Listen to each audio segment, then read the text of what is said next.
Hi, everybody. Hello. Everyone's like, hello. Bonjour. Welcome to the Magic School Bus.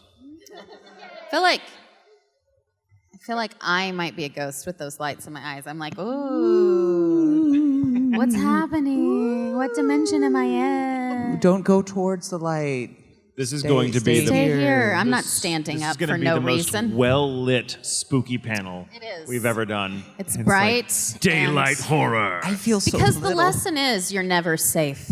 Yeah. Bum, bum, We always sign off on the podcast. It's okay to sleep with the lights on, so they're really just taking our advice. Oh, sleeping with the lights better. on. You Thanks. cheeky bastards. Who did that? Good timing. Yeah. Good That was timing. good. That was really Thank great you so timing. much. Very exciting. I like him. Here's a question. Who here has listened to Michael and my podcast, Ghoul Intentions? So we have a fair amount of people. Nice. Okay. We've got a fair amount of people. Great. Like Amy's Great, raising her, Amy. like we know. We told her stories. That Yeah. ghost might be behind her right now, so second row, look out. So, Yeah, so Michael and I, when we first met, we bonded over ghost stories. We love a good ghost story. 100%. We started saying, well, you know, because one of our most favorite things to do, and let me know if you love to do this too, is drink and tell ghost stories. Anybody else on the same? Yeah. So it really started as that, and we were like, we could just record this. Yeah. We actually had a couple of panels at some conventions that we held telling ghost stories and stuff before we even had the podcast. Yeah. And they were so much fun, and we loved it so much, we decided from there to just do what we did and start recording a podcast telling ghost stories. So people submitted their ghost stories. We told our own. And then we also started doing research on haunted locations and why they were haunted. Is it true? Is it fiction? We debunk stuff. We call that the hashtag actually because it's not true. So Sometimes there's some debunking. Sometimes there's unbunking. Rebunking, bunking. I guess bunking, we're like, oh, that's truer than we totes thought. bunked. That ain't bunk. Yeah, it goes either way. Debunked. I don't know. Debunked, bunked, Debunked. unbunked. Alexis and Branson have both been on the podcast. They have. Sharing their experiences in song. And song. That's me. Song. And we just have really, it's been almost 3 years. Yeah, We we've have got been extraordinarily busy in the Yeah. past 6 months to a year. Yeah. So we haven't done as many episodes. So we But for try those of you that haven't heard the bring show, this it up. doesn't matter. There's so many episodes Yeah. you can listen, and for you, it's current. It's For perfectly a current. while, we did 2 episodes a week. Yeah. So we've got about there's it's a lot over of 200 content. episodes at this point, right? Total of everything. Yeah, I don't. Yeah, it's something over 200. It's a 150, lot. something like that. Yeah. And the longer episodes are about 2 hours a pop, and Yeah. it's essentially what happens when Jamie and I get together and have a few drinks and decide to be like, "Did you know?" Have And you then- heard about? So our format kind of started sort of us just reading ghost stories. Sometimes people would submit it. We would, fans would submit ghost stories, and we would read it and talk about it. And then we had a couple guests on early on. Alexis was our first guest to share her spooky experiences, of which she has many. And we have them together. Yes, and then. But now, and then it kind of evolved into us going down a lot of rabbit holes. Like we would, basically the format is this: Jamie and I pick a topic each week. We don't really tell each other about it. We tell each other what we're doing, but we don't go into detail. That way, so we don't pick the same topic accidentally and be like, "Oh, that's a waste of time." And then we just basically, our objective is to try to get as many what the from each other as possible while describing what we've learned. And so we do some deep dives, and we spend a good couple of weeks, researching. We have people help us with research when they can, that really know their stuff. And we have some really fun experiences. We do. And we think our show might be haunted. We do. Because some people that listen to it have weird things happen. I'm just saying. We have the ghosts are had helping us market. numerous listeners report back to us that they had never had anything happen to them until they started listening to our show. And I mean, it's happened so often that it's kind of a joke if you listen to the podcast now of the people who have experiences because they listen to our show, which is fun. Also, we have had numerous things happen while we were recording the show. This is true. For example, we were recording early on. For, I guess, a year and a half, we recorded in my house. So Michael would come over. We were both living in Dallas at the time, and Michael would come over and hang out. Make drinks. Make the drinks, which meant they were too strong for me, to be honest. But They that's were fine. I was just recording something forever. So then we would go record it in my office. And so one time we were there, it was just us in the house. And the door was closed for sound reasons, right? And someone knocked on the other side of the door. Straight up knock, not like something fell. Someone was like, and this was my reaction, because she'd been telling me for a good few months about weird stuff going on. Yeah, we in the had house. footsteps and lots of like regular activity. Yeah, but I hadn't experienced it. Nothing had happened while I was over there. And I'm a believer, but I'm also a skeptic. I always, when something happens, I want to be like, okay, what's going on? And I'll try to debunk it as best I can to make sure it's not something. Because some people are perhaps a little too quick to believe. And it's like, no, there might be something to this that's not supernatural. And it's important to, weed it out. We're sitting there and we're talking, and it was just... And when I looked and I was like, Jamie! I was so mad. I was like, what? Jamie! We froze for a second, though. First, it was like I'm in and out. What do you want to do? Yeah. I don't know what's happening. This one? Okay. So it happened. Knock, knock, knock. We're in the middle of a conversation. Just stop. And then he says, Jamie!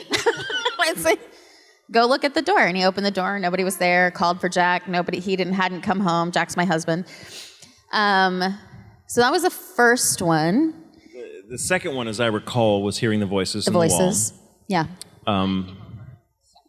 Yeah, when Alexis came over, stuff happened. Well, when Alexis came over, too, the Alexa scared the out of you, and that was real fun for me. My God. Yeah, so my name's Alexis, and Alexa gets confused sometimes when people say my name, even though they're not the same, but they're close enough. And so, yeah, we were in the office doing the recording, and I didn't realize... Because every time I'd been over to Jamie's house, we didn't really have a reason to go upstairs. So I didn't know what the layout was of that. I'd always only ever been on the lower level.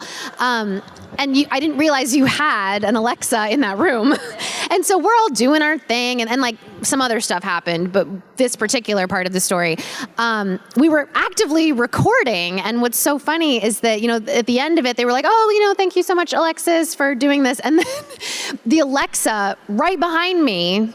that I did. I mean, it was like, if you're me, it was like right here on a table. It was like right here. All of a sudden, she's like, I'm sorry, I didn't catch that. And we were like, ah! And she got scared. Yeah. I started laughing immediately. Well, and what's so funny is that a lot of people that have listened to that episode that have Alexas in their house say that when they said my name on the podcast, their Alexas responded. So it's just the gift that keeps on giving. That's right. Everybody gets a little scared. But then another creepy thing happened when I was over. Do you want me to say? Go ahead. So we're in the same room and we're recording, or that might have been before we actually started recording. It doesn't matter. It was sometime before the Alexa incident. And it was just the three of us. And once again, Jack was at work. We knew he was coming home at some point, and we were trying to record before that happened because we knew that when he came home, we would be able to hear the garage door opening from the room we were in, because I think we were like right above the garage or something. No, you could. There was an alarm. And right. And so we were worried about the recording picking that up, and so we were trying to like do this, or like, we might have to pause when he gets home because we'll have to edit it out of the recording. And also the dogs would go crazy. Yes. So you had 3 dogs, 4 dogs. Well, Genji was Genji over at the time? There were a lot of dogs. There was a gaggle of dogs. There was at least 3 dogs that afternoon. Maybe as many as 5. Is what we're trying. There's a pack of dogs. Yes. That we take with us wherever all grown we go. up together. Yeah. But they all alert you when someone comes home or when the doorbell rings or when someone knocks or whatever. But they were all downstairs because we knew they would be loud in the recording, so we had shut them out of the room. And we're doing our thing. We're saying something, and all of a sudden we hear the dogs going crazy. We hear a door downstairs opening and closing, and the alarm. And so we were like, okay, that must be Jack. Well, let's pause for a second, and that way we can cut the audio where we need to, edit the sound out, and then go. And then you were like, okay, well, if Jack's home, let me go tell him we're recording. So Jamie leaves to go. I also heard his keys, like him toss his keys on the cabinet. We all heard it. The three of us heard all of this. And so we were like, okay, Jack's home. Yeah, go say hi to Jack, and then we'll pick this back up. So she leaves, and Jack's not home. And so there's no one there. No, there's no one there. And so she thinks, oh, well, maybe he came in and then forgot something and stepped back out. So you texted him or called him or something, and he had never come home. He had not come home. So we were like, so then we go downstairs, we're investigating, we're looking around. Oh my gosh, did someone walk in? Like, what happened? Nothing. Absolutely nothing. But we heard all the telltale signs of him arriving home, and he was not there. Yeah. So that was really creepy. And then the Alexa thing happened. So we were already all freaked out. And then I was... It was great. Yeah. It was a really great ghost story day. Yeah. And then we were like, ooh, perfect. This is on topic. Thanks, ghosts. And then the voices. The voices, Jamie and I were recording, and I guess around that time, things were really picking up around the house. We were like, just about every day, she would text me like, well, the light just came on and off for no reason, and I would tell her to mess with it. I'd be like, well, ask it what it's doing. She's like, no, I'm not talking to it. It's none of my business. And I'd be like, yeah, it's none of my business. I'm like, come on, because I'm very much the sort of guy, like if there's, I'm the stupid guy in the horror movie. Who's like, let's go investigate alone. That's a dark room. Because I gotta. There's something in You're like, the Zach Bagans. Oh, how dare you? How dare you? Come on, madam. ghost, beat me up. No, I'm not like that. He I'm more doesn't like, do that. He just goes into the room that we all know from the horror movie. You shouldn't go into that room. Yeah. And he's like, I'll go in there, and I'm like, well, I'll see you at your funeral. I guess because I'm fascinated. I'm not. The stuff doesn't really scare me. I think it's really fascinating. I mean, I say that. I'm sure I can think of circumstances that I would be like, nope, I'm out. But for the most part, I'm like, Derma stroller. Derma stroller. No, stop it. Stop it. Stop it. Stop trying to make fetch happen, Jamie. I'm just trying to make something else not happen. Hey, it's an inside joke. Yeah. Listen to the podcast. But yeah, so we were sitting there and recording, and we hadn't started yet. We kind of sit and we warm up, and we'll kind of get into our drinks, and we'll kind of talk, and we'll gossip, and we'll catch up on the week. And then, plain as day, and this, in the middle of the day, I might add, there's two voices arguing with each other on the other side of the wall. There is nothing on the other side of that wall. Yeah, I was in a townhouse. There's nothing, it's just a roof. Yeah, I was in the second story. We were in the second story of my townhouse, but the house right next to us was a single story. Yeah. And so it was weird, but it was right there. It was like right kind of, where the Alexa is. It's right on the other side of that. And I'm like, it's near my head. And I'm like, that's somebody. So like, I went outside to look on the roof to see if there was someone on the roof. Like maybe someone was roofing next door and arguing on their phone. I mean, no, nothing. Just voices, random. And we only heard like just a few, just little tidbits of whatever heated conversation they seemed to be having. And I was like, okay, well, it was that's fun. no bullshit. But my favorite is one that our listeners caught. In one of our episodes, somebody messaged me and told me that they could hear a cat meowing. And so when you go back and listen to one of the episodes, underneath my voice, very clearly you can hear And I do not have a cat. My neighbors did not have cats. No. There were not stray cats roaming around. There were no cats. And I was also, at that point, we were recording separately. I was inside a closet in the interior of my house. And I was inside the soundproof booth. In ours, we also have no cats. No cats living anywhere near us that we would hear. With the time, we were living in a high-rise, so that cat would have had to crawl up 20 floors walls. Or something, and concrete walls. And we didn't hear it while we were recording. It was only afterwards when we put it out there.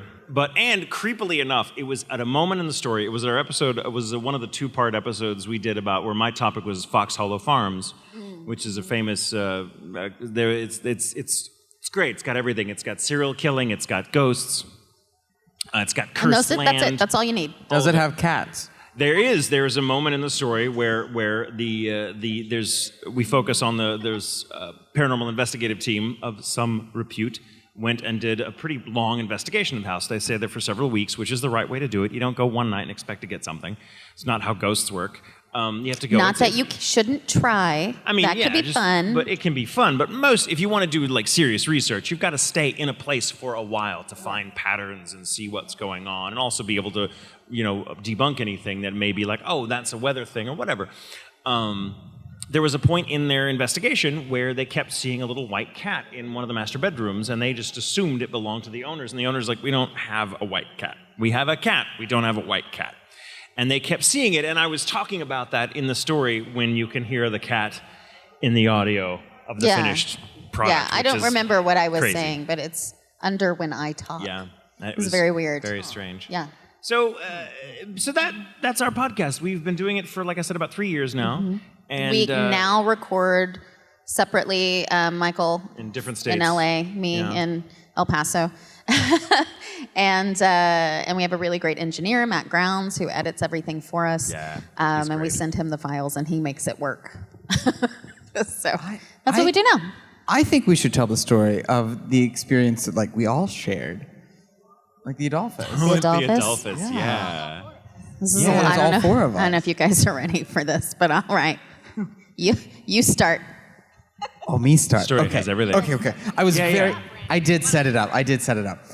So I was very excited. I was like, oh, we need to do something very special for Michael's birthday all together. What shall we do? This is about 6 years ago. Wow. It was exactly. This was my 40th birthday. So I was trying to find like some sort of haunted excursion, some sort of event in Dallas, you know. And I was like, oh, Dallas. It feels like not a super haunted place. I was wrong. I was terribly wrong. So there's this fancy hotel in downtown Dallas called the Adolphus, and they have lots of fancy things. Like they have the French room where you can have high tea. And it was built in the 1920s, I think, which is old for Dallas. Super old. Yeah. It is well known to be haunted as well. There's a lot of different like known ghosts. They know who died there. There's also this kind of thing that happens where people go in and sit down and just die. Oh yeah, a lot of people have just like, That just kind oops, of I died. happens. Like So we thought that'll be a great place to go for my birthday. we should stay the night there. Well, so the Adolphus. I'll go into the history a little bit of the haunted history. So I did quite a bit of research into the building. It was built in the 1920s, and this was when the big band era was kind of coming into its own. And so they had this really opulent ballroom on I want to say the 22nd floor, 19th floor, not the top floor because it's got a couple of tiers, but it was right, you know. And a lot of great big band acts played there, like Tommy Dorsey, Duke Ellington. Like if they were. Queen stayed there. The Queen stayed there? The Queen has stayed there. President Obama stayed there a couple of times. Like heads of state from all the world, because it's a very opulent hotel. It's very much. You walk in, you feel like you're in a movie about the turn of the century, the turn of the 20th century. And the ballroom fell out of use because ballroom dancing didn't get popular anymore, so they just kind of had this empty ballroom up there for years. They would sometimes rent it out for weddings and things. It was a very popular spot for certain things, but it wasn't a nightclub anymore, so now it was just this disused ballroom that it was like, we're just going to leave it there. But for years, and it still happens today, people on the floor below it, on floor 18, would call down to the front desk and be like, what the hell is going on above me? I can hear stomping, I hear music. Is there a party? What the hell? I need a different room. And they'd be like... And it was usually like big band music. Yeah, it was always specifically, like swing music, big band stuff, like really loud, the kind of stuff you would hear through the floor. And it became such a problem that they stopped actually renting rooms out on that floor because they got complaints all the time.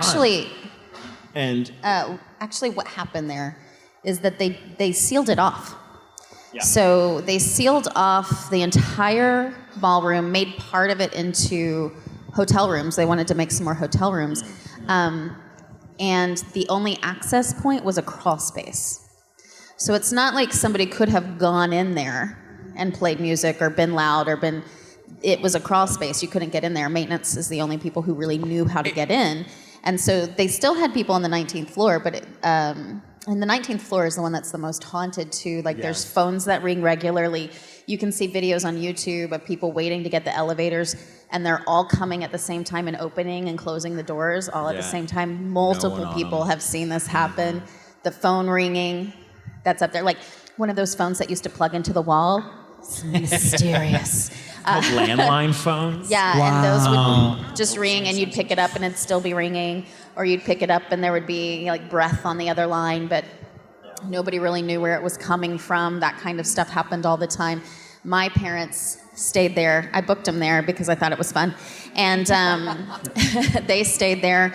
They woke up the next morning, so there was a big table kind of like this as a desk, and they had ice and had put their Cokes in the ice bucket, and I pushed it back against the wall because I know my parents. and I didn't want it to fall on the floor. So when my parents woke up, the 2 Cokes were out and sitting on the counter. The bucket was upside down in the middle of the floor, nothing under it, and the table underneath the glass was soaked. And they have no idea how it happened. They called people to come up and said, this is what happened. We did not damage this table. And they were like, it's okay. We have stuff like that happen. And my mom was like, does this like happen all the time? And they said, well, not this, but yeah. And the next night they woke up and the lamp had been laid across the chair. And I was like, how do you guys sleep like this? What are you taking? Give me that. So they had their own experiences while they were staying there, which is why it was a great place to send Michael and us as well. And us. So I booked this hotel, and it was super secret. And I think y'all. Okay, so elaborate ruse, because we wanted to surprise Michael. So I was like, we were doing lunch or something, and then you had work, and it was like, oh, Brandon's going to meet us later. And so I was like, ooh, there's this metaphysical shop in Dallas. We should go. And so like the 3 of us go. We're like texting Brandon, like, hey, we're in Dallas. And I was like, oh my God, the Adolphus is right around the corner. You can just walk around. We should walk around. It's like haunted, blah, blah, blah. So then we get there, we valet the car, and we're like walking around, and unbeknownst to Michael, Brandon has gotten a room for the night, and like we packed luggage that we were hiding, like a little overnight bag, and he had packed Michael's stuff, and then we're like, oh my God, okay, this is the floor that's supposed to be the most haunted, and so we go up to like whatever floor it was, I think I made something up, and we're walking around, and like the way they've added on to this hotel, it's kind of maddening. There's like, it's very nonsensical, like you can tell which part of the hotel is new and which part of the hotel is old, because the new parts make no sense, and so it's a lot of blind corners and like weird hallways, and it's bizarre. And so we're walking, and I'm like, I feel something. I'm like, oh my God, you guys. And I'm like doing this whole thing, and we're running down the hall. I'm like, I saw something, and like we're running, and Michael's like, oh my God, what's going on? And then Brandon rounds the corner, and he's like, surprise!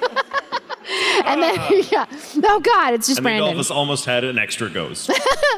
And so then we were like, surprise, we're actually spending the night here. Hey, we're going to have dinner, we're going to have drinks. It's great. We had dinner, we had drinks, and once the evening wore on, we sat at the bar, and then we were like, we've learned from experience, because we love ghost stories, and if we're at a place that seems like it's haunted, we make a point of asking any of the staff there, we're like, always talk to the bartender. Always talk to the bartender. Security staff, or the concierge. They always know, and they'll always be like, oh yeah.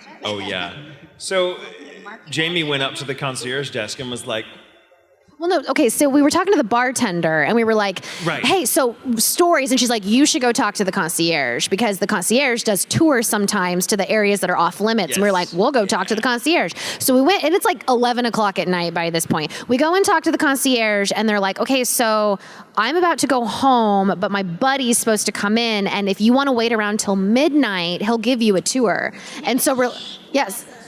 Yeah, so he messaged him, and it was like, yeah, we'll be here. It's like, okay, well, my buddy will be here. Just come back to the concierge stand at midnight. He'll give you a tour. And boy, did he. To be fair, there was a fair amount of like, so if we were to get a tour, what would that like cost in tips? Yeah. So yeah, there were tips involved. It was also more like, do you want us just wandering around aimlessly on our own, or would you like to have a professional lead us and know where we are at all times? And they were like, my friend Chet will take you. And, I don't remember his name now. I think it was like Scott or Charles or something. But he was great, and he was like one of those tour guides. So when you're getting a ghost tour, there's different personalities who are attracted to the idea of giving a tour, as some of you know. There's like the funny guys that are like, aha, everything. They just make a joke out of everything, and they do magic tricks or whatever, and you're like, this is great. There's the people that are just like, don't care. They're like, yeah, and in that corner, someone was brutally murdered, and now they hear the screams of a child, and occasionally it touches their hands. Anyway, the water station's over there. They're just so deadpan. And our guy was something in between. He was funny and charming, but he was also, when he started talking about the serious shit, he got serious. And so he took us down to the not the basement, but the service corridors behind the kitchen, which are on a slightly lower split level. And he was like, "This is what happened." And it was like, he was so great. He was like, "Yeah, we're like, we knew some stuff because we'd done our research. We're like, is the bride real? We hear about the bride, the lady in white. Hashtag bitches in white." That's the thing on the podcast. Hashtag bitches in white. Also hashtag fuck a basement. Hashtag fuck an attic. Hashtag fuck the forest. A lot of fucking. Yeah. We're in Pennsylvania. That's right. We right? like a theme. That's okay. But also, why them bitches always in white? Right. So we'd ask him, we're like, "So Charles, tell us about, is the bride real?" And he was like, "Oh yeah." And he's like, let me show you. And he takes us down to like the secret kitchens where like they do the baking at like 3 a.m. And it's like it looks like a cave. It's below street level. And he's like, "Yeah, it's really, I was coming in here, like this happens. We don't really know where she comes from. There's different stories, but pretty much if you work at the kitchen, you've seen her at some point because she's very, very here." And he was talking, and at some point he's like, "Yeah, I was here loading up the tray to bring it out to the breakfast service one morning. It's about 5 a.m., so I'm helping them arrange everything.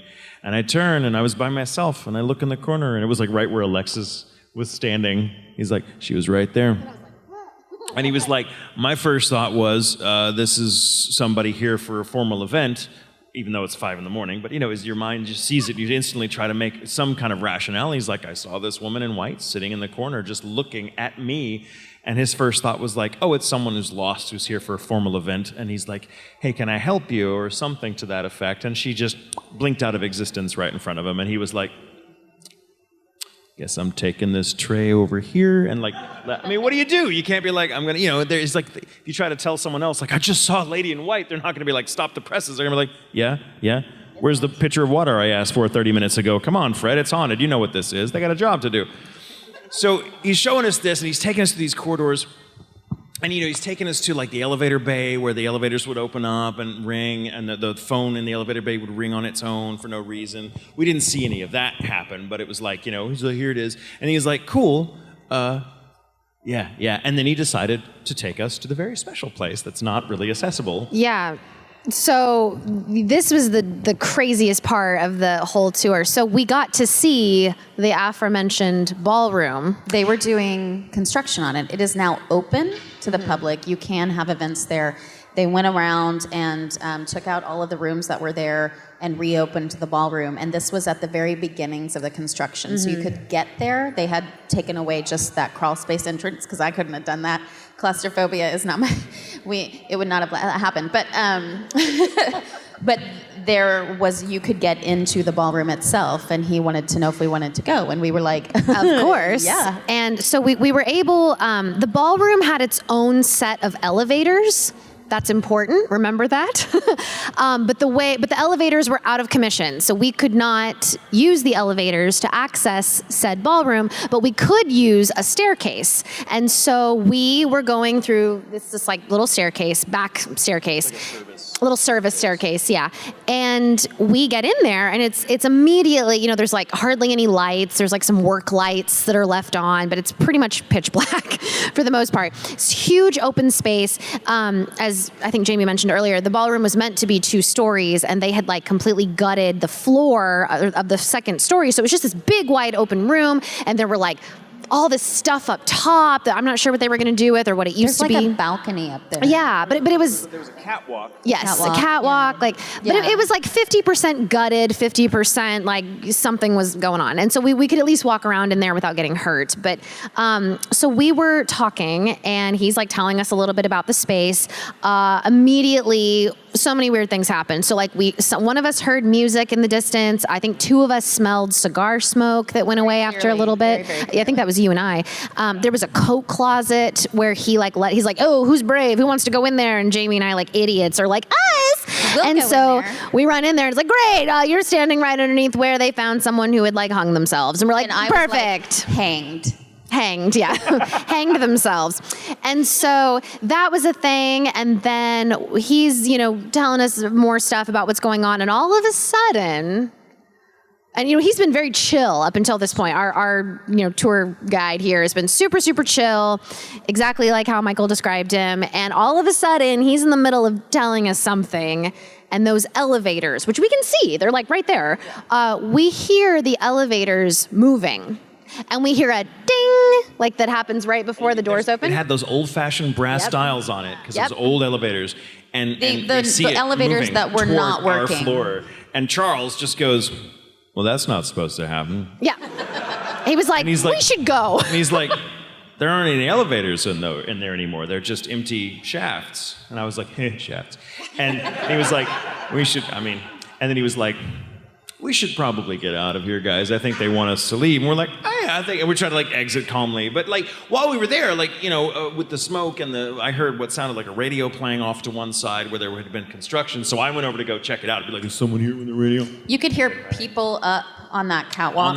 Moving around. And mind you, it's like 1 o'clock in the morning at this point. And certain places. The catwalks were situated in such a way, imagine we're in that room, right? And right at where the ceiling meets the wall, there's a catwalk, and right above that catwalk are these kind of inward angled skylights that you can see the Dallas floor, but they're all down it. So if there's someone walking on that catwalk, you can see them. They're silhouetted by the rather bright Dallas skyline lights coming through the skylights. There were no lights on in there, by the way, except we had our phones on, but you could see it was bright enough from the lights coming into the skylights at 1 o'clock in the morning that we didn't really need, any other source of illumination. And it's good because there weren't any except for a couple of lights that the construction crew had hung up. Those little temporary The ghost lights. The ghost lights. And while we went in there, we could hear people scrambling on the catwalk, and we're like, and meanwhile Charles is like, yep, that happens a lot, all the time. He was just over it. Yep, that happens. We walked through what smelled like, and I mean, when I say cigar smoke, I don't mean the suggestion of cigar smoke. We walked through what smelled like someone had just been right in your face. But then it was gone within 5 seconds. Immediately gone. Yeah. Heard the radio sound like a small transistor radio or something coming from this little lit hallway area where there was a couple of sawhorses with some wood planks on it they had been sawing or doing something on earlier in the day. Went over there. That was nothing to be making that sound. And the footsteps, and then then the coat closet where y'all got the strong feeling of something just not being able to breathe. I mean, one because it was really tiny, but he was like, yeah, it's where they hang. Well, it was just so funny because he was so chill, and then the elevator thing happened, and he was like, we should leave. We should leave. We were like, okay, yeah, if you're put off by that, we should go. So then we went back down to the bar. We tipped Charles rather well. Then we went down to the bar and closed out the bar. And then we went to the room that we had gotten. Brandon had gotten us a very nice suite, a little kind of 2-bedroom ensuite. And Jamie, do you want to take it from here? I'm sorry, I only laughed because you're okay. Yeah. But at the time, funny it was now, kind of intense. but yeah. So, I had taken a mediumship class, which was really exciting for me. And there's some stuff that goes into it when I was taking this class. And at one point, we had to just pair up with someone to read each other. And I was like, after an hour and a half, now I can read someone? This seems unlikely. So, there's the stuff that you're doing and trying to open yourself, yada, yada. So I'm sitting there and I'm like, okay. And so it's a lot about impressions, what you're getting, what you're seeing. And I was like, okay, I'm getting an impression of this little girl with black hair that's in ringlets. And it looks like it was in pigtails, but it's been let down because it's kind of messy. And she was wearing a blue dress. Oh. She looked very old-fashioned, whoever this was. And I got the name Lucy. And it was real random. And I was like, this is such bullshit, whatever. And she was like, I have no idea what you're talking about. And I was like, awesome. And she's showing me a necklace, because you're supposed to be asking questions about what you see. And so she's showing me a necklace, something about a necklace. And she's like, well, I do have some necklaces that sometimes end up tangled up around my house.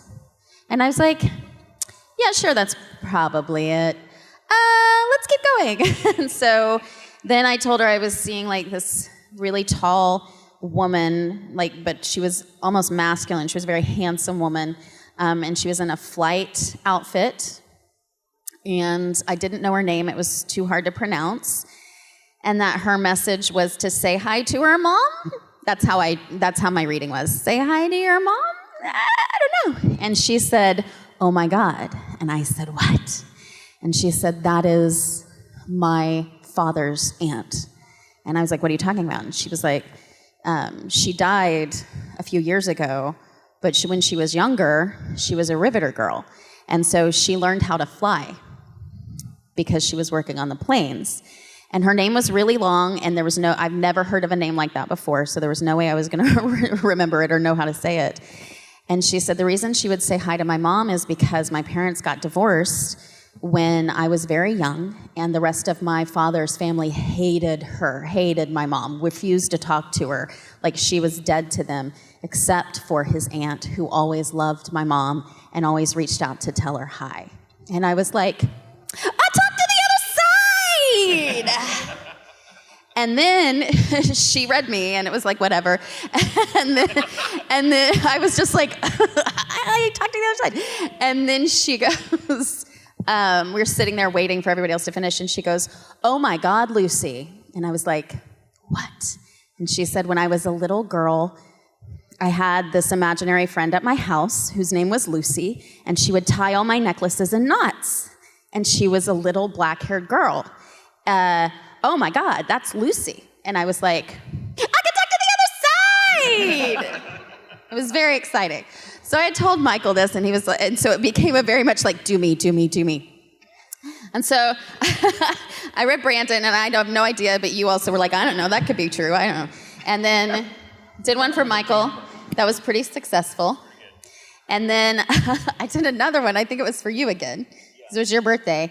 And all of a sudden I got this really something's really angry. And at the hotel. We're at the hotel. This is at the Adolphus.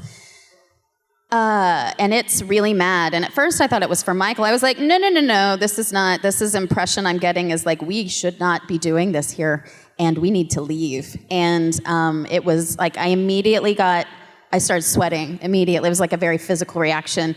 And I was like, I gotta lay down. And then Alexis is like all crystalled out. And she was like, "I'm gonna put crystals on you, and everything's gonna be okay." Don't worry, I brought stuff. She did. It was amazing. It was like if you cut your finger and the person who always has bandages, she has the crystals. It was great. And so It didn't work. Anyway, I slowly kind of recovered, but I still just had this overwhelming feeling I needed to leave. Like I had to go home, and I was like, we all went to sleep. Now, I had one drink that day, and I remember that specifically because I rarely ever have just one drink. And so I remember it. And so, last night, it was last call, Michael and I were both like, "We'll have 2 more of those." So, it was last call. So, anyway, I had eaten things that everybody else had eaten, so it wasn't like I was reacting to anything. But there was a sense that I needed to leave, and after about an hour, also we were sleeping on Civil War cots. Oh yeah. So they were in a proper bed, and then Jamie and I had these Civil War cots. But they were those not green comfortable. cots, military cots.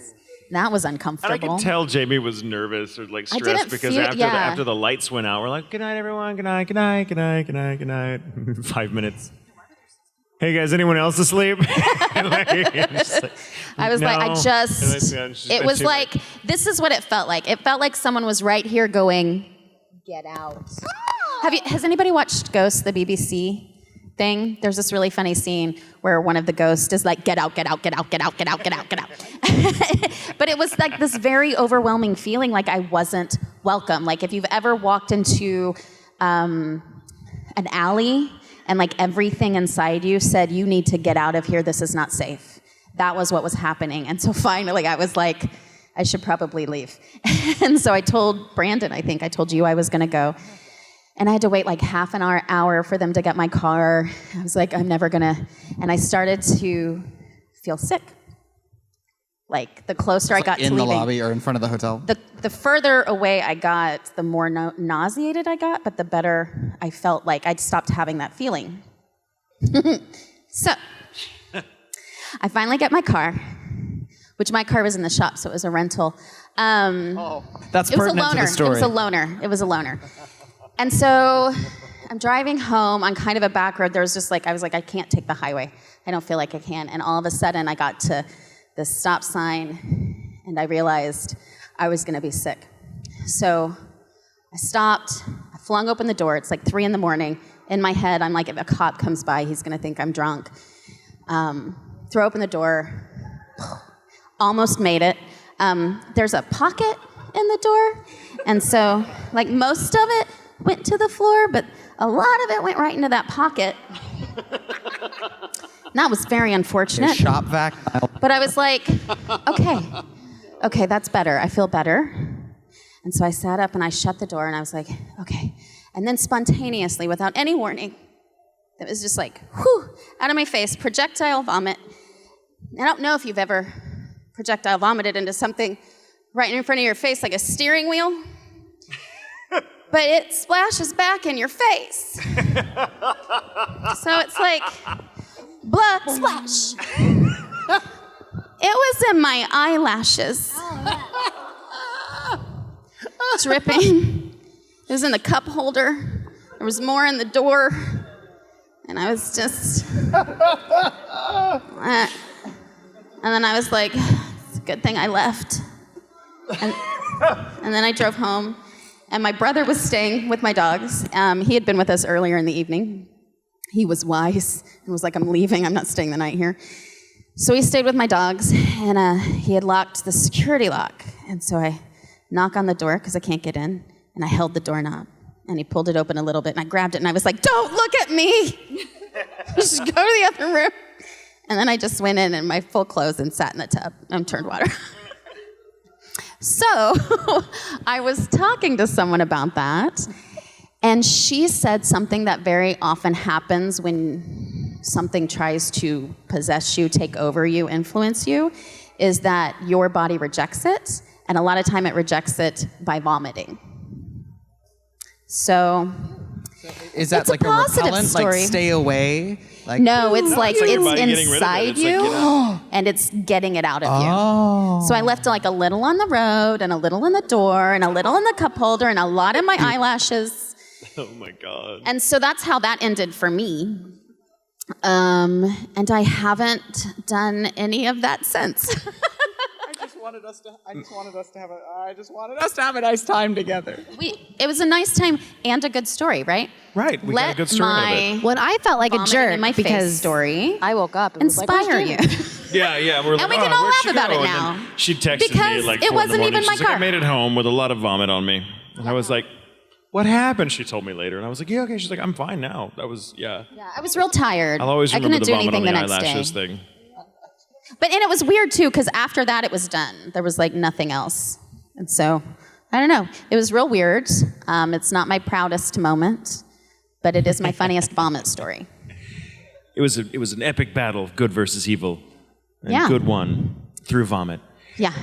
So that's our story. That's a lot of it. It has a weird we ending. have- It's a twist ending. So I'm thinking, so we have about 15 or so minutes left of the panel, probably about 20 because we started a little late. Why don't we go down and tell like personal stories that got us like into the supernatural? Like, you know, our personal stories, right? Or like, because I know like some of us... Right. I mean, there's so many, and they don't have to be too personal, but I mean, I remember... I'll tell a quick one that I've discussed on the podcast at length, and one day I want to do like a breakdown of it. But when I was in high school, my best friend was Native American. She's Mojave. She grew up on the Colorado River Indian Tribes Reservation in Parker, Arizona, and then moved to Texas when she was young, I think 14, 15. And she was a teenage mother. She got pregnant very young, and the father skipped out, and I guess she had been emancipated from her parents, so she was able to live alone with her little boy. And because we were such close friends, I sort of became his godfather. I was, the guy that was always around.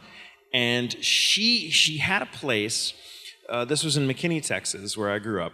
She's about 30 miles north of Dallas, for those of you that happen to have a map in your hand and care. But it's a very small town. It was what we used to call a country suburb. It's not quite a suburb, not quite the country. It's somewhere in between, but it's in the middle of nowhere. And there's, all kinds of, you find farms, you find ranches, you find little streets with little brick houses on it. And she found a house. I mean, she was 17 when she moved into this place, and so she didn't have a lot of money. She had a normal job that didn't pay very well, and she had a kid to take care of.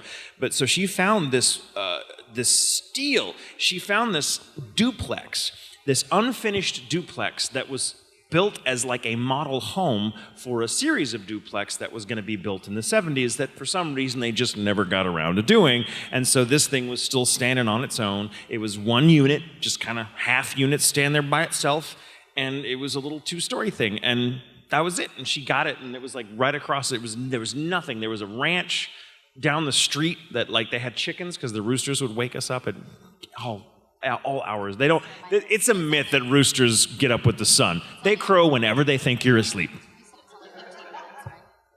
Yeah. Thank you. I am. Sorry. So she lived in this place that was kind of out in the middle of nowhere, and for the 3 years she lived there, she had a lot of stuff happen. I was kind of going through one of my skeptical phases where I just didn't believe any of it. So anytime she'd call me and be like, this thing has happened, and I lived closest to her, so I would drive out there and be like, what's happened? And I never saw anything myself, except once. Well, it was a few things that happened, but the final straw for her, after 3 years of living there and kind of dealing with this thing, and it seemed to ramp up, she went through like 4 different roommates in the 3 years because no one would stay. They were like, I'm out, I can't do this, this place is creepy. And she's like, I kind of grew up with this stuff, so it's not that bad. But it had never bothered her son, it never bothered Brees, who by now was 3 years old. And I was over there one night, and stuff had happened, and I had experienced a few odd things, none of the really violent stuff that she and some of her roommates did, so I can only take that on faith. But it was enough to drive her roommates out of a very decent and like very cheap living situation, so I tended to believe it. But I was over there one night, and it was just her. She didn't have a roommate. She was kind of figuring out what to do and whatever, and we were talking. It was really late. Brees had been put to bed hours earlier, and in the middle of our conversation, we were having a kind of a deep, dark, existential conversation. There's a lot of crap going on in our lives at the moment, and we're trying to figure out. And we hear Brees talking to himself in the bedroom in his little nursery. And that's weird. He doesn't often do that. And it was like 2, 3 in the morning, so he should be asleep. So we hear him kind of playing around, talking, laughing. So Winterfawn, that was her name, got up and walked to the door of the bedroom, which I couldn't see in. I could just see her looking into it. And I just saw her look in, and her eyes went wide, and she went pale as death, and I'm like, oh, something's happening. And I tried to like vocalize, like, what is it? But she's like, shut up, just motion for me to come over, and she's like, don't say anything. So I walk over, and I'm like, and we look in, and in the bedroom, in the nursery, there's Brees's crib, and he is sitting in the middle of it, just perfectly, just upright, just sitting there, and he is talking to nothing. But I mean, he is wide awake, looks wide awake at least, and he's very alert, and he's kind of talking in that toddler gibberish, and then he's doing this thing where he will like pick up one of his toys from the crib beside him and hold it out as if an offering, and then and then react as though whatever was there didn't want it, so he would go for something else. Like, this? No. What about this? No. Very odd. And then finally, he just put his hand out without a toy, and then when he did, he recoiled backwards and then just started giggling crazily like something had tickled him, and that drove Winterfawn up the wall. She burst into the room. Probably not the best idea. It scared the shit out of the poor kid. She burst into the room, and she was like, no, you will not touch my kid. It was like a movie of the week. She was like, no, not my son. And like Brees was like, meh. And I was like, this is really awkward now. Threw on the lights, nothing there that we could see, but she just picked Brees up, and she's like, I am leaving tonight. That was the final straw. That was kind of long. That was the last thing that would happen, that she's like, I am out of here, to hell with this. So I helped her pack up a couple of things, get her in her car, and then she took off for Denton, which is way off in the, about 30 miles east of Dallas, which is a long drive at 3 o'clock in the morning with a toddler that's screaming. So I got her there, and then I went home, and then about a week later, she came back with a U-Haul. She'd found a living situation in Denton, so she'd come back to get stuff. Meanwhile, the apartment had been locked completely. There was only one entrance into it, deadbolted, double deadbolt locks, and a button lock on the door. All of it was engaged. We show up with none of us had been there since she left. We opened up the door, unlocked everything, came in. everything she owned in that house was destroyed. I mean, everything. Every piece of furniture was either ripped, or like the upholstery was ripped, or was split in half. The kitchen table looked like someone had just taken an axe to it. It scared the shit out of us because it looked like someone had gone through that house violently. All the clothes that she'd left in the closet had been ripped to shreds, and the place was just cold as ice. In the middle of summer, no AC on because she'd left it off where we left because who's got the money, and it was cold. I mean, we could see our breath when we went into the back bedroom, which was the furthest from the door, and it was like it was devastating for her because she'd come with this U-Haul, and there was nothing she could pack. We had to load up this U-Haul with junk. Nothing she had survived. The TV screen, it was one of those fat-back cathode ray TVs, had been kicked. The screen had been completely kicked in. I mean, it was psychotic, whatever it was. And as far as we know, no one had gone in. Like, no one could have gotten in. And if they had gotten in, they'd left and had a key to lock it up with. How nice of them. But, like, no one had a key but her.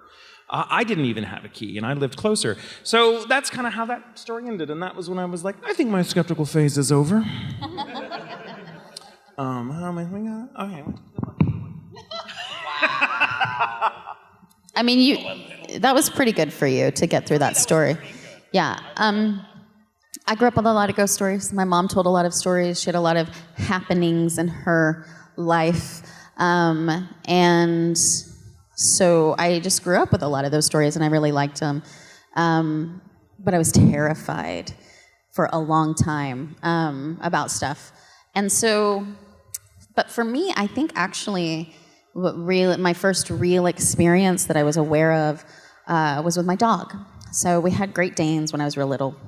And Nikki, one of our Great Danes, she got hit by a car. She got out of the fence and got hit by a car.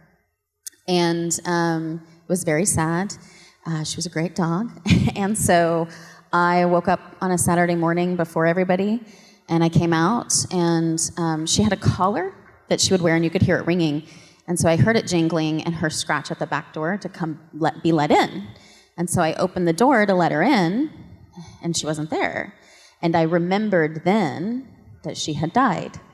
So I got really sad, and I shut the door, and I started crying. And my mom woke up, and she came out, and she was like, "What happened?" And I was like, "I heard Nikki at the door. But she can't be there because she's dead." And my mom, hugged me and everything, and she's like, "It's okay." My dad came out, and he was like, "What's going on?" And my mom told him, and I could feel this look happen over my head. And I was like, "What?" And they said, I've heard her at the door too. My mom said that. My dad said, "I've heard her at the door too." My brother woke up, he came out, my older brother. "What's going on?" "Heard Nikki at the door." "I've heard her at the door too." And we had never talked about it until then. And we all heard her, just like we'd hear her collar around the house. We'd hear her scratch on the door until we left that house. And I always, after we moved, I was like, is she still there? Because she didn't come with us. So I don't know if that's when she, crossed over, whatever the term is, became a cat. Who knows? I don't know how it works. But is she still at that house? Do people still hear her collar or hear her scratching at the door? I don't know. But that was my first real, there's something going on and I can't explain what it is. And our entire family felt that way. My dad almost never, he was very scientific, so he wouldn't ever say, stuff like that. But he was very much like my husband is now, which was that was weird. Yeah, I don't know how to explain that. But that was my first real experience, was with my dog. Little Nikki, she was giant. Giant Nikki.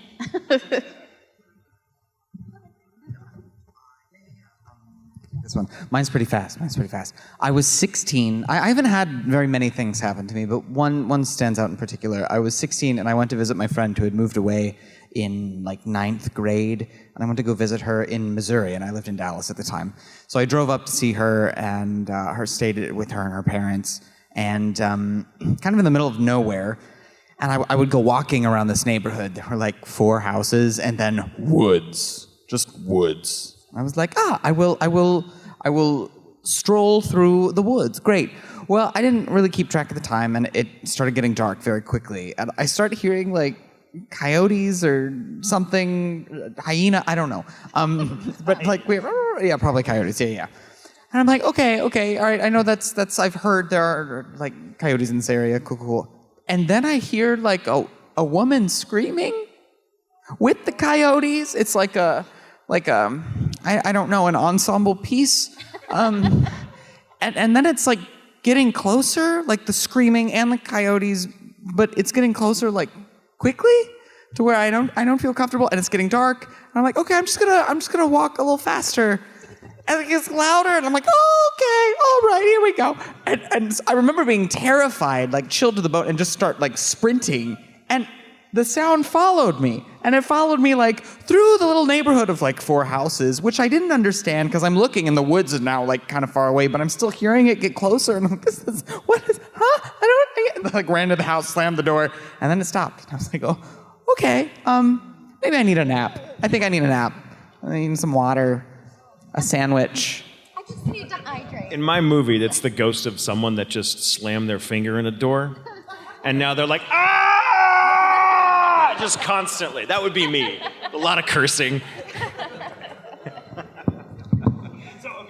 5 minutes. Okay, so I will make this quick. So I have a lot of stories, and I always tell people my brother is like Haley Joel Osment in The Sixth Sense. So if I don't have a story, I experienced things because of him, because he's just kind of a beacon wherever he goes. But so I grew up in Wichita, Kansas, and my brother and I had this conversation many years later where we were like, I don't think that house was evil, but there was definitely something in it that liked to mess with 2 young children, because just weird stuff happened all the time, and he and I didn't talk about it until we were older, and we had so many conversations where he was like, man, Lex, like, I really wish you would have told me that. I'm so sorry you had to go through that by yourself. Like, that must have been terrifying, and like, same thing with him. And so we shared all these stories like later on when we were teenagers, and I was like, man.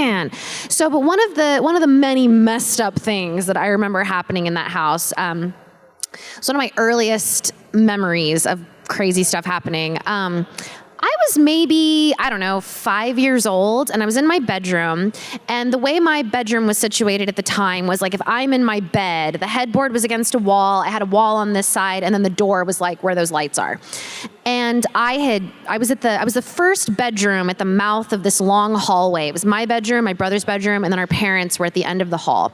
So I had just said goodnight to everybody. I'd gotten in bed. I had my door closed. The lights were off. And I had just gotten into bed. Like, my parents were still awake in their room down the hallway. Like, this was not in the middle of the night. There was still awake people in the house. Like, and so I know I wasn't asleep, but it's this weird, messed up memory I have. So I'm in my bed, and I've gotten settled in. I'm not asleep. I've never fallen asleep quickly, so I know I wasn't asleep. And I saw something. My room was like kind of a perfect square, but it was really large, especially for a children's room. I was very lucky. And catty corner to where I was, say where like that pole is right there, I saw something in the corner of the room up towards the ceiling. And because it was dark, I had my closet light on, so as like a night light. So there was a little bit of light in the room, but I just saw this weird thing up at the corner of the room, almost touching the ceiling. And it was just kind of like up there, but it was big. It was like twice as big as my little child hand. And I was looking up there and I was like, what is that? And of course now I can't go to sleep because I'm distracted. What is that? And it starts like moving. It starts like spazzing out. And I'm like, what is that? And the closest thing I can compare it to is, you know, like the gloved hand in the N64 Super Smash Brothers, that's the final boss at the end. It looked like that. So when I saw Super Smash Brothers years later, I was horrified. That was the creepiest boss I'd ever seen in my life. But it looked like that. It looked like a little cartoon, like gloved hand, but it was real. And I realized it was holding a bucket. And I was like, what the hell? And I know this sounds bizarre, but stick with me. And so I'm just sitting there staring at it. Mind you, I'm like 5 years old. And all of a sudden it starts like floating through the air towards my bed. And I'm like, And I'm just paralyzed with fear as I see this thing, and it looks like a bucket, and it's going like this. And there's like stuff coming out of the bucket. And it's coming towards my bed. And I like screamed and ran out of my bed, like before it got to the bed. I ran down the hall. Parents were still awake. And I was like, there's something in my room. There's something in my room. And of course, my parents are like, yeah, okay, we'll be there in a second. And I'm like terrified. And so my dad's like, hang on, go back to your room, turn on the lights. I'll be there in a second. So I come back to my room. I go in my bedroom. Of course, I turn on the lights. Of course, it's not, whatever it was, isn't there anymore. I had thrown my sheets open so I could get out of the bed. There's sand in my bed. Like, I could go like this, and there was sand in my bed. And how did your parents explain it was like, that? well, see, here's the thing. It was what I've always called it was like evil Sandman. It was like, oh, can't go to sleep, little girl? Let me smother you. Like, it was bad. And it terrified me. And for the longest time, I thought it was a dream. I thought it was like something I imagined. But then when I talked to my brother about it years later, he's like, I've seen that thing too. He's like, I'm not saying it was real, but he thinks it was like that whatever was in the house, like it was messing with my brother and I, and like showing us weird things or like influencing us somehow. But there was a lot of weird stuff that happened. And it was almost like if it was a hallucination, it was a shared hallucination. And I've never had an explanation for it. It's one of the weirdest things I've ever experienced. And yeah, there was sand in my bed. So, yeah. I know. It was going to bury me in sand. It's great. Yeah. So anyway. Well, thank you guys for listening to us ramble about the supernatural. Thank you, everyone. If you want to hear us do more of this, right. you can find us on we're on Spotify. We have Your our own favorite website. podcast listening device. And it's not always vomit, I'll tell you that. It's very rarely vomit. It's not always vomit, but there No, is usually drinking involved in our Yeah, story. there- Like, we drink while we record. That's really our only vomit story. So you got the good one right off the bat. You're welcome. And if you have any of your own stories, we take submissions. And send them to us. If we can, and we usually do, we'll get around. We'll read it as the cold open for each episode. Yeah, you can go to yeah. ghoulintentions.com and you can submit on the website. Yeah. Thank you, guys. Thank you guys. You've been awesome. This is Bo Billingsley, and you're watching Fandom Spotlight. Be sure to like and subscribe, but more importantly, have fun and follow your fandom.